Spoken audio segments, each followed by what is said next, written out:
좋은 아침입니다. 사무엘상 21장 9절에서 15절 말씀 묵상하도록 하겠습니다. 9절입니다. 제사장이 이르되 내가 엘라 골짜기에서 죽인 블레셋 사람 골리앗의 칼이 보자기에 쌓여 에봇 뒤에 있으니 내가 그것을 가지려거든 가지라. 여기는 그것밖에 다른 것이 없느니라 하는지라.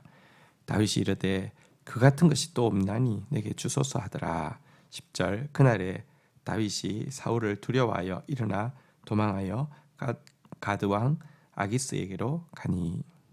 자, 무기가 있냐고 너무 급하게 와서 창이나 칼 같은 거 못 가져왔는데 무기가 있냐고 왕이 엄밀한 지령이어서 무기도 못 챙겼다고 이렇게 이야기하자 아히멜렉은 이렇게 대답을 했습니다. 당신이 그 엘라 골짜기에서 골리앗을 죽이고 나서 그의 칼을 보자기에 싸서 여기 갖다 놓지 않았느냐, 하나님께 드리지 않았느냐, 그거밖에는 여기 칼 같은 건 없다, 이렇게 이야기를 하자 다윗이 뭐라고 이야기하고 있습니까? 그 같은 것이 또 없나니 내게 주소서. 그것보다 좋은 것이 어디 있습니까? 그거면 최고죠. 뭐 이런 제 뜻입니다.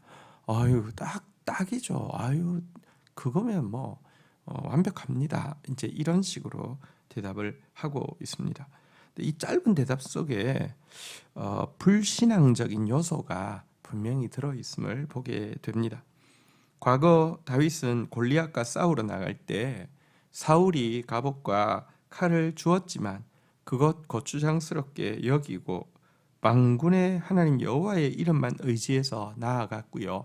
싸워 승리했던 사람입니다. 그런데 지금 이제 목숨을 부지하기 위해서 도망가고 있는 이 시점은 불안감에 쌓여서 골리앗의 칼이 그거만한 것이 없다라고 이야기하면서 그거 달라고 부탁하고 있는 이 장면에는요, 과거처럼 만군의 여호와를 의지하는 이 믿음 대신에 지금 이제 자기를 도와줄 사람을, 자기를 지켜줄 사람은 아무도 없기 때문에 뭐라도 있어야 한다는 불신앙이 들어와 있음을 보게 됩니다. 이 위기의 순간에도 여전히 주님 같은 반석이 없고 주님 같은 피난처가 없는데요, 말 한마디가 사실은요 그에게 불신앙이 지금 들어오고 있는, 그리고 이 말하고 나면 더 말에는 힘이 있습니다. 이 말하고 나면 도리어 더 진짜 그렇지, 이만한 게 없지, 골리앗에 갈 만한 게 없지, 나를 지켜줄 게 지금 뭐야, 사람도 없고 이제 나를 지켜줄 거는 이거밖에 없어, 이렇게 더 불안감이 생긴단 말입니다. 여러분, 가장 위험한 상황 속에서도 우리는 믿음의 언어를 놓지 말아야 합니다. 아무것도 없어도 주님이 나와 함께 하시면 모든 것이 있는 것입니다. 나는 만군의 여호와를 나의 반석과 피난처로 삼고 나아가니 무엇도 나를 건드릴 수 없습니다. 이런 믿음의 언어를 놓지 말아야 합니다. 이런 말들은 하나님께 정말 영광이 돌아가게 하고 자기 내면에도요 진리의 빛을 비추어서 영적인 힘을 주는 것인데요, 어쨌든 다윗은 짧은 말이지만 그 같은 것이 또 없습니다. 이 말을 통하여서 위기 순간에 불신앙적인 모습을 표출하고 있습니다. 11절입니다. 아기스의 신하들이 아기스에게 말하되 이는 그 땅의 왕 다윗이 아니니까. 무리가 춤추며 이 사람의 일을 노래하여 이르되 사울이 죽인 자는 천천히요 다윗은 만만히로도 하지 아니하였나이까 한지라. 자, 그런데 또 다윗이 골리앗의 칼을 가지고 이제 살기 위해서 그가 한 목적지로 삼고 간 것은 블레셋 성읍 가드였습니다. 블레셋은 주요 5개 국가의 이제 연합 국가이기 때문에 각 성에는 또 왕이 있었는데요, 가드 왕 아기스에게 투항을 했습니다. 그런데 생각해 보면 가드 왕 아기스에게 투항을 하면서 골리앗의 칼을 가지고 갔다는 것은 그의 행동이 굉장히 어리석은 행동임도 우리가 다시 보게 됩니다. 자기 생명을 부지하기 위해서 블레셋으로 망명을 결정한 그가 물론 생각했겠죠. 사울의 정적인 이 블레셋에게 또 사울의 이 사울이 미워하는 이 다윗은 자신은 이제 그들의 편으로 받아줄 거라는 생각 때문에 간 것이기는 하지만 어쨌든 블레셋으로 가면서 블레셋의 장수였던 골리앗을 칼을 가져가며 그 사람들에게 이 다윗이 누군지에 대해서 다윗이 얼마나 그들에게 큰 위협적인 존재였는지에 대해서 각인시켜 줄 것이 틀림없는데 너무 경황이 없는 나머지 여러분 다윗이 이것보다 더 좋은 것 없다라고 하면서 골리앗의 칼을 가지고 블레셋으로 지금 갔다는 것입니다. 이 사람이요, 한번 뭐랄까요, 그 무너지기 시작하면 와르르 무너집니다. 정직하지도 못했고요, 용기가 있지도 못했고요, 믿음이 있지도 못했고요, 지혜롭지도 못한 행동을 그냥 한 순간에 도액을 보자마자 한 순간에 이렇게 하게 되는 것입니다. 그가 내려갔을 때 왕은 활용 가치가 있다고 생각해서 받아주고자 했지만 신하들은 저 사람이 누구냐고, 저 사람 그 이스라엘 왕이라고, 사람들이 사울은 천천을 죽였다면 다윗은 만만을 죽였다라고 이야기하던 바로 그 사람이라고, 그리고 그가 죽인 만만이 어디 사람입니까? 다 블레셋 사람 아닙니까? 이러면서요 그를 제거하자고 이야기를 합니다. 이때 12절 다윗이 이 말을 그의 마음에 두고 가드왕 아기스를 심히 두려워하여 13절 그들 앞에서 그의 행동을 변하여 미친 채하고 대문짝에 그적거리며 침을 수염으로 흘리매 14절 아기스가 그의 신하에게 이르되 너희도 보았거니와 이 사람이 미치광이로다. 어찌하여 그를 내게로 데려왔느냐. 15절 내게 미치광이가 부족하여서 너희가 이 자를 데려다가 내 앞에 미친 짓을 하게 하였느냐. 이 자가 어찌 내 집으로 들어오겠느냐 하니라.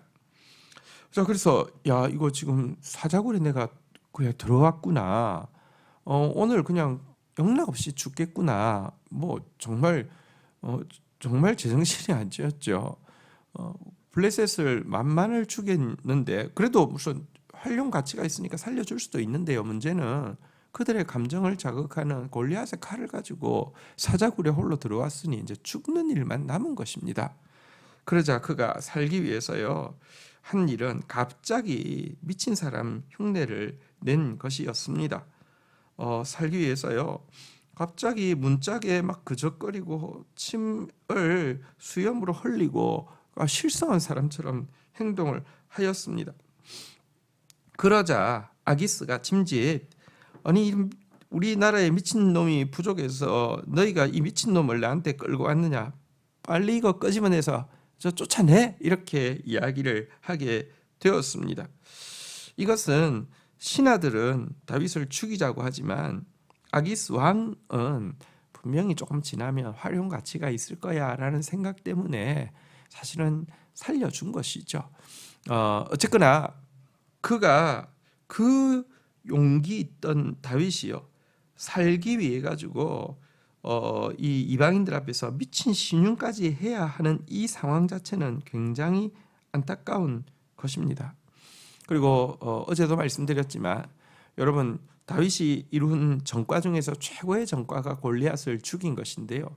그 골리앗을 죽여서 취했던 이 전리품을 다윗이 다시 취해 갔다는 것은 사울 입장에서도 이제는 이 백성들이 그를 그렇게 좋아했던 게 골리앗 죽인 것 때문인데 골리앗 죽였다는 것을 다시 한번 인식을 시키고 이제 나와 맞짱을 뜨겠다라는 이런 표현으로 충분히 이용할 수 있는, 홍보할 수 있는 계기가 되죠.